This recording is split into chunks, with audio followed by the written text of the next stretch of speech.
and people want to see him come out. I hear Christopher Standing's music, which means he's leaving the locker room, making his way to the slammer, and here he is now. Again, we got a sound issue.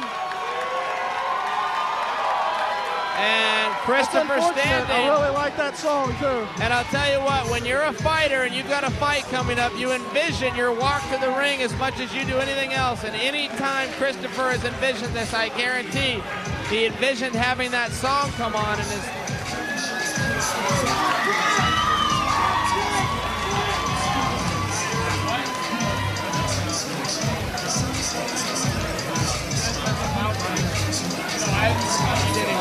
Maybe he can use that to his advantage. Use a little, much a little anger.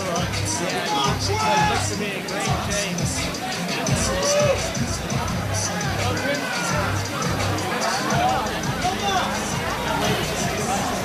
Bout number 11 takes place in the welterweight division. Standing to my left in the red corner, a mixed martial artist coming to us tonight with a record of 3 wins and 3 losses. He stands 6 feet 2 inches tall, weighing in at 168 4/10 pounds. Trained by Troy O'Connor and representing Real World Fighting. Coming to us from Hillsboro, Oregon, ladies and gentlemen, welcome please, Jason Evola.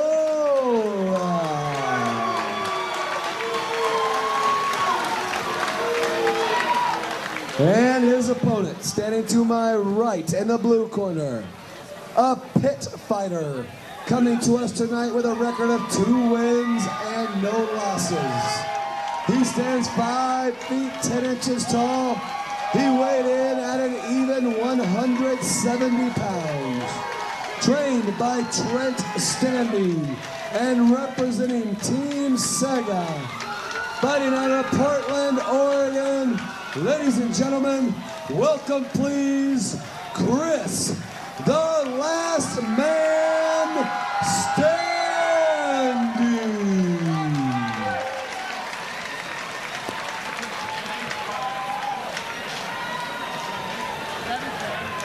God, it's good to see Trent Standing back in the ring in any capacity. Now, if I was in Chris's corner, I would tell him to watch out for Evola. He has a big opening punch. Now, I know when I was helping John Carbajal get ready for his fight with Jason Evola, that's one thing we were definitely looking at was Evola's striking power. We definitely wanted to respect that. Oh, very interesting. I actually hadn't noticed that about him. Let's see if it comes out here. Oh, and Chris Standing circles. I have a feeling Chris Standing might have known that too. He got offline. And Evola's switching stances here. Chris throws a big hand. Chris comes in. Evola's got a guillotine in. And Evola's bleeding from his left forehead, apparently. What did Chris, Chris threw some heavy heat right off the bat and caught him. Now, it doesn't look like a bad cut from what I see, but it is bleeding a good little bit. And that can definitely play a part when Evola's on his back like this. Oh, it certainly can. It looks like Chris is just putting that blood right in his eye, too. He's happy. Now, it's right above the eye, though. Oh, and we have it waved off by the commission. Oh, my goodness. They waved it right off. And I was mistaken. That does look like a pretty deep cut. I just couldn't tell with all the blood. Chris came in very hard. He threw a hard punch. We kind of overlooked it because Jason threw back and landed. They both landed. That'll be one for the replay slow-mo. They both landed. Maybe just a glancing blow. And Chris Standing did enough damage. There you go.